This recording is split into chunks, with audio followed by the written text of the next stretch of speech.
പാലക്കാട് നെന്മാറ ഇരട്ടക്കൊലപാതക കേസിലെ പ്രതി ചെന്താമര കടുത്ത സംശയരോഗത്തിനടിമ. അയൽക്കാർ തനിക്കെതിരെ കൂടോത്രം നടത്തിയെന്ന സംശയമാണ് 3 കൊലപാതകങ്ങൾക്ക് കാരണമായത് എന്ന് പ്രതിയുടെ കുറ്റസമ്മതമൊഴി വ്യക്തമാക്കുന്നു.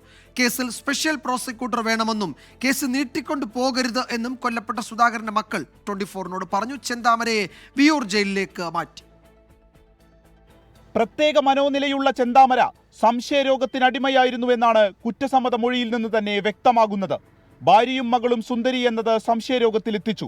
അവർ താനുമായി അകലാൻ കാരണം സജിതയുടെ കുടുംബം തനിക്കെതിരെ കൂടോത്രം ചെയ്തുകൊണ്ടാണെന്ന് സംശയിച്ചു. പിന്നീട് സജിത കളിയാക്കിയതിന്റെ പ്രതികാരമായി കൊലപ്പെടുത്തുകയായിരുന്നു. താൻ ആക്രമിക്കപ്പെടുമോ എന്നൊരു പേടി ചെന്താമരയ്ക്കുണ്ടായിരുന്നു. അങ്ങനെ ആക്രമിക്കാൻ സാധ്യതയുള്ള ആളുകളെ മനസ്സിൽ നിശ്ചയിച്ചു. അവരെ കൊല്ലുക എന്ന ചിന്തയിലേക്കെത്തി. അതിന് തക്കം പാർത്തിരുന്നു. സുധാകരനെ ആക്രമിക്കുമ്പോൾ അമ്മ ലക്ഷ്മി ചീത്ത വിളിച്ചതുകൊണ്ടാണ് അവരെയും കൊലപ്പെടുത്തിയതെന്നും മൊഴിയിലുണ്ട്. ഇയാൾ കാട്ടിൽ നിന്നിറങ്ങിയത് വിശപ്പ് സഹിക്കാതെയാണെങ്കിലും പിടിയിലാകുമെന്ന് ബോധ്യമുണ്ടായിരുന്നു.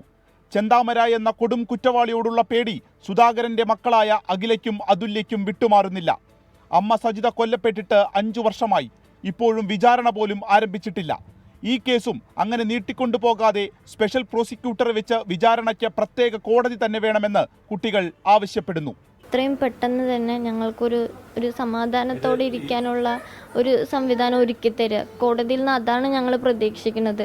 ഞങ്ങൾക്കിപ്പോൾ ഏറ്റവും വിശ്വാസമുള്ളത് കോടതി മാത്രമേ ഉള്ളൂ. സ്പെഷ്യൽ കോടതി തന്നെ ഇതിന് വേണം. അമ്മൻ്റെ വിധി 5 കൊല്ലം കഴിഞ്ഞു, എന്നിട്ട് വന്നിട്ടില്ല. എന്നിട്ട് അപ്പോഴേക്കും അച്ഛൻ തന്നെ പോയില്ല. ഇനി ഇതിൻ്റെ കാര്യം വേണമെങ്കിൽ വേറെ ആയിരുന്നെങ്കിലും അയാൾ കൊല്ലും. പെട്ടെന്നൊന്ന് ഇതാക്കി കഴിഞ്ഞാൽ അത്രയോ. ചെന്താമരയ്ക്കായി പോലീസ് തിങ്കളാഴ്ച കസ്റ്റഡി അപേക്ഷ സമർപ്പിക്കും. വിശദമായ തെളിവെടുപ്പായിരിക്കും നടക്കുക. അതിനു മുൻപ് പ്രതിയുടെ രഹസ്യമൊഴി രേഖപ്പെടുത്താനാണ് പോലീസ് നീക്കം. പോലീസും പ്രോസിക്യൂട്ടറും ചർച്ച ചെയ്ത് ഇതിൽ അന്തിമ തീരുമാനമെടുക്കും.